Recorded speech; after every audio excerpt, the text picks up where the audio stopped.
Open టాక్కి స్వాగతం. వినేవాడు వెర్రేవాడు అయితే చెప్పేవాడు ఎన్ని హరికథలైనా బుర్రకథలైనా చెప్తాడు.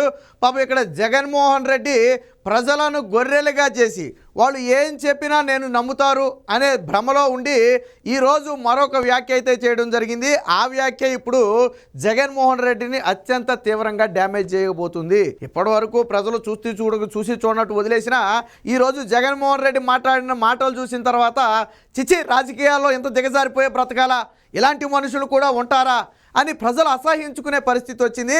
ఇక మనకు తెలుసు, రాష్ట్రంలోనే సంచలనం సృష్టించినటువంటి కేసు వివేకానంద రెడ్డి హత్య కేసు. దాదాపు 5 ఏళ్ళు అయిపోయింది. అయితే ఇప్పటి వరకు జగన్మోహన్ రెడ్డి వివేకానంద రెడ్డి హత్య గురించి ఏ రోజు బహిరంగంగా మాట్లాడాలి. మీరు కావాలంటే రికార్డ్ చూసుకోండి. నాకు తెలిసి వివేకానంద రెడ్డి చనిపోయిన రోజు ప్రెస్ మీట్ పెట్టి ఎలా చంపారు అనేది ఆయన ఏదో చూసినట్టుగా చెప్పాడు. 1, 2 అసెంబ్లీలో ఏదో కన్నులు సామెత చెప్పి తన సొంత తమ్ముడిని కాపాడే ప్రయత్నం చెప్పాడు.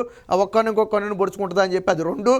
3వది నిన్న ప్రొద్దుటూరులో మాట్లాడినటువంటి సభలో మాట్లాడిన మాటలు తప్ప ఇప్పటి వరకు ఎక్కడా బహిరంగంగా మాట్లాడాల. ఆయన ఎప్పుడు మాట్లాడాలి అనుకున్నా కానీ సజ్జల రామకృష్ణారెడ్డితో మాట్లాడిస్తాడు కాబట్టి అది అందరికీ తెలిసిందే.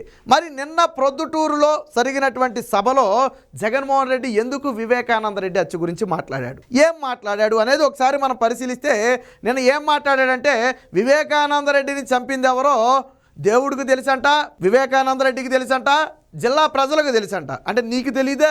వివేకానంద రెడ్డిని చంపింది ఎవరో నీకు తెలీదా? పోనీ నీకు తెలీదు, సిబిఐ చెప్పింది కదా. వివేకానంద రెడ్డి చంపింది నాకు ఎలా తెలుస్తుందని నువ్వు అనొచ్చు. సిబిఐ చెప్పింది కదా. ఎవరు చంపారు?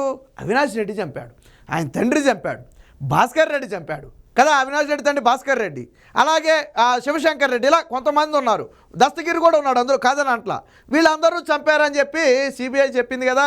మరి వాళ్ళ పేర్లే చెప్పొచ్చుగా, నీకంత భయమే? సిబిఐ చెప్పిన పేర్లే చెప్పొచ్చు కదా. ఇదిగో అవినాష్ రెడ్డి చంపాడు, అయినా సరే నేను ఎంపీ అభ్యర్థికి ఇచ్చా, మీరు ఓటేసి గెలిపించండి. బాబాయిని చంపేసినా పర్లేదు, నాకు ఎంపీగా గెలవటమే ముఖ్యం అవినాష్ రెడ్డి. ఇప్పుడు ఆ మాట చెప్పరాదు బహిరంగంగా?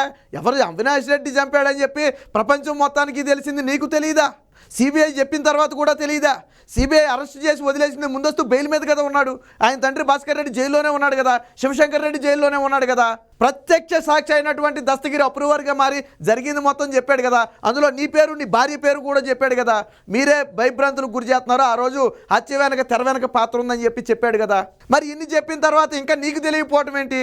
పోనీ నువ్వు గతంలో ఏమని రాసావు? నువ్వు నరాసుర రక్త చరిత్ర అని రాసావు. మరి చంద్రబాబు పాత్ర కానీ, బీటెక్ రవి పాత్ర కానీ, ఆదినారాయణ రెడ్డి పాత్ర కానీ, లోకేష్ పాత్ర కానీ ఏమైనా ఉందా అందులో? మరి నరాసుర రక్త చరిత్రను ఆ రోజు ఎలా రాశావు? ఈరోజు సిబిఐ చెప్పినా కానీ అవినాష్ సుర రక్త చరిత్ర లేదా వైఎస్ఆర్ సుర రక్త చరిత్ర అని రాయొచ్చు కదా. ఎందుకు రాయిలా? నీ పేపర్లో ఎందుకు రాయిలా? ఎందుకు అవినాష్ రెడ్డిని కాపాడుతున్నావు? చంపిన వాడిని పక్కన పెట్టుకుని ఆడు చెయ్యెత్తి ఓటేమని అడిగిన నువ్వు, చంపిన వాడికి టికెట్ ఇచ్చిన నువ్వు, చంపిన వాడిని పక్కన పెట్టుకుని ఈరోజు వివేక హత్య కేసు గురించి మాట్లాడుతున్నావు. నువ్వు చంపిన వాళ్ళు ఎవరో నాకు తెలియదు అంటున్నావు.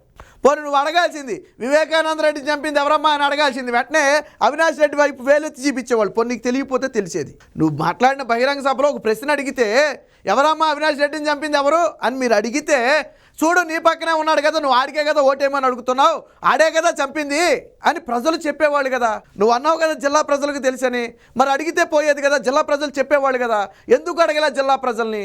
వివేకానంద రెడ్డి రాలేడు, దేవుడా ఇప్పుడు వచ్చి మనకి చెప్పడు. సరే కోర్టుల్లో చెప్తాడులేండి, దేవుడు అన్నీ చూసుకుంటాడు, అది వేరే విషయం. మరి జిల్లా ప్రజలకు తెలిసి అడగొచ్చు కదా. వివేకానంద రెడ్డి చనిపోయాడని 3 గంటలకు కాల్ ఎవరికి వచ్చింది? దేవుడికి వచ్చిందా? జిల్లా ప్రజలకు వచ్చిందా? నీ ఇంటికి వచ్చిందా? బాహ్య ప్రపంచానికంటే ముందు వివేకానంద రెడ్డి చనిపోయాడని ఎవరికి తెలుసు? దేవుడికి తెలుసా? జిల్లా ప్రజలకు తెలుసా? నీకు తెలుసా? మరి ఎందుకు చెప్పలా నువ్వు ఆ విషయాన్ని? అందరికంటే ముందు నాకే తెలుసని. వివేకానంద రెడ్డి చనిపోయాడని ఫ్యామిలీ మొత్తం పరుగులు పెడితే నువ్వు ఆ రోజు సాయంత్రం దాకా వెళ్ళలేదు. ఎందుకు వెళ్ళలేదు? ఈ మధ్యలో ఏం కదలాలి, ఎలా తప్పించుకోవాలి, ఎవరి మీద నిందలేయాలి, ఇది కదా నీ ఐడియా. అందుకే కదా నువ్వు వెళ్ళలేదు. ఈరోజు చంపిన వాడికి టికెట్ ఇవ్వటమే కాకుండా, ఒక హంతకుడికి టికెట్ ఇవ్వటమే కాకుండా ఓటు వేయమని అడుగుతూ మళ్ళీ చంపింది ఎవరో నాకు తెలియదు, చంపిన వాళ్ళతో నాకు సంబంధాలు లేవు. పోనీ చంద్రబాబు నాయుడు పేరు, ఆదినారాయణ రెడ్డి పేరు చెప్పలేదే, భయం వేసిందా? ప్రజలు మొహం మీద కాండ్రించి వస్తారని భయం వేసిందా? చంద్రబాబు పేరు నువ్వు చెప్పావు కదా గతంలో, చంద్రబాబే చంపించాడు, ఆదినారాయణ రెడ్డి చంపించాడు, బీటెక్ రవి పాత్ర ఉందని నువ్వు చెప్పావు కదా. మరి ఆ పేర్లు ఇప్పుడు ఎందుకు చెప్పలేదు? అవినాష్ రెడ్డి పేరు చెప్పలేదు, ఓకే పక్కన పెట్టు. మరి వీళ్ళ పేర్లు చెప్పొచ్చు కదా. ఎందుకని? ప్రజలు చేతికి ఏదంతా అది పెట్టి కొడతారని భయం వేసి ఉంటుంది. నువ్వు ఎప్పుడైతే చంద్రబాబు, లోకేష్, ఆదినారాయణ రెడ్డి, బీటెక్ రవి అన్నావో వాళ్ళ చేతికి ఏదంతా తీసుకొడతారు. ఎందుకంటే వాళ్ళ జిల్లా ప్రజలకు తెలుసు, నువ్వు అన్నది కరెక్టే, జిల్లా ప్రజలకు తెలుసు కాబట్టే వచ్చే ఎన్నికల్లో నిన్ను సాగనంపడానికి సిద్ధంగా ఉన్నాడు. ఒక హంతకుడికి మేము ఓటేయం, ఒక హంతకుడికి సీట్ ఇచ్చిన పార్టీకి మేము ఓటేయం, ఒక హంతకుడిని కాపాడుకుంటూ వస్తున్నటువంటి మరొక హంతకుడితో సమానమైనటువంటి వ్యక్తికి మేము ఓటేయం అని చెప్పి జనం ఈరోజు నెక్కచ్చిగా బల్లగుద్ది చెబుతున్నారు. వచ్చే ఎన్నికల్లో జరగబోయేది కూడా ఇదే. ఇక ఇదే అంశం మీద నిన్న సునీత కూడా కొన్ని సూటి ప్రశ్నలు అడిగింది. గతంలో అడిగిన ప్రశ్నలకు ఎప్పటికీ సమాధానం చెప్పలా. వివేకానంద రెడ్డి చనిపోయాడని తెలిసిన తర్వాత మేమందరం పరుగున వెళ్తే నువ్వు సాయంత్రం వరకు ఎందుకు రాలా? సమాధానం చెప్పలా. నువ్వు మొట్టమొదటి సిబిఐ విచారణ కావాలని పిటిషన్ వేసి ఎందుకు వెనక్కి తీసుకున్నావు? సమాధానం చెప్పలా కదా. సిబిఐఏ స్వయంగా అవినాష్ రెడ్డి చంపాడని చెప్పిన తరువాత నువ్వెందుకు అవినాష్ రెడ్డికి టికెట్ ఇచ్చావు? సమాధానం చెప్పావా? 5 ఏళ్లుగా ఎందుకు నువ్వు ఆ అధికారంలో ఉండి కూడా కేసును నీరుగార్చే ప్రయత్నం చేశావు? ఎందుకు అడ్డుకునే ప్రయత్నం చేశావు? సమాధానం చెప్పాలి. అందుకే కదా కేసును పక్క రాష్ట్రానికి తీసుకెళ్ళింది. దీనికి సంబంధించి నిన్న సునీత కొన్ని వ్యాఖ్యలు అయితే చేసింది, ఒకసారి చూద్దాం. నీ పేరు బయటకు వస్తుందని సిబిఐ దర్యాప్తు వద్దన్నావా? ఎన్నికలప్పుడే చిన్నాన్న గుర్తొచ్చాడా? మరి ఈ ప్రశ్నకైనా సమాధానం చెప్పాలా. నీ పేరు బయటకు వస్తుందనే నాడు సిబిఐ విచారణ కావాలని పిటిషన్ వేసి ముఖ్యమంత్రి అవగానే అబ్బెబ్బే వద్దు అని చెప్పి వెనక్కి తీసుకున్నావా? నిజంగా నీకు చిత్తశుద్ధి ఉంటే నువ్వు పిటిషన్ వెనక్కి తీసుకోకూడదు. సరే తీసుకున్నావు, పక్కన పెట్టి సిబిఐ విచారణ కావాలని చెప్పి సునీత పట్టుబట్టి విచారణ తీసుకొస్తే ఆ సిబిఐ అధికారుల మీద కేసులు పెట్టి వాళ్ళు అరెస్ట్ చేయడానికి వస్తే అడ్డుకుని కర్నూలులో ఎంత హైడ్రామా సృష్టించారు అవినాష్ రెడ్డిని అరెస్ట్ చేయడానికి వెళ్తుంటే పోలీసులు. మరి ఎందుకు అడ్డుకున్నావు నువ్వు? అప్పుడే కదా కేసును పక్క రాష్ట్రానికి బదిలీ చేసింది. దానికి సమాధానం చెప్పాలా. ఇక ఎన్నికలు అప్పుడే నేను చెప్పా, జగన్మోహన్ రెడ్డి వివేక హత్య కేసు గురించి 3 సార్లు మాట్లాడితే, ఒకటి ప్రతిపక్షంలో ఉన్నప్పుడు, 2 అధికారంలో ఉన్నప్పుడు, అందులో ఒకటి నిన్న. అంటే 5 ఏళ్ల తరువాత వివేకానంద రెడ్డి గుర్తొచ్చాడా? వివేకానంద రెడ్డి నాకు చిన్నాన్న అని 5 ఏళ్ల తర్వాత గుర్తొచ్చాడా? అది కూడా సొంత గడ్డ మీద ఎన్నికలకు వెళ్ళేటప్పుడు మాత్రమే గుర్తొచ్చాడా? వివేకానంద రెడ్డి నీ సొంత ఫ్యామిలీలో మనిషి, ఎక్కడో మనిషి కాదు కదా, నీ సొంత ఫ్యామిలీలో మనిషి 5 ఏళ్ల తర్వాత గుర్తొచ్చాడా? అంతకుముందు దండలేసేసి దండాలు పెట్టిన జగన్మోహన్ రెడ్డి తర్వాత వర్ధంతికి కానీ జయంతికి కానీ దండేయటం కూడా మానేశాడు. ఎందుకు మానేశావు? ఆల్రెడీ జనానికి మొత్తం తెలిసిపోయింది కాబట్టి ఇప్పుడు నేను దండేస్తే మొహాన్ని ఖండరించి వస్తారు, చంపిన వాళ్ళే దండలు వేయటం ఏంట్రా అని చెప్పి భయపడి వేసి ఉండరు. అవినాష్ రెడ్డి వేయలే, జగన్మోహన్ రెడ్డి వేయలే, ఇద్దరు దండలేలా. సో అది అన్నగా అండనివ్వకుండా కేసులు పెట్టిస్తున్నావు, హంతకులకు టికెట్ ఇచ్చి ఓటేయమంటున్నావు. జగన్ వ్యాఖ్యలపై ఘాటుగా స్పందించిన సునీత.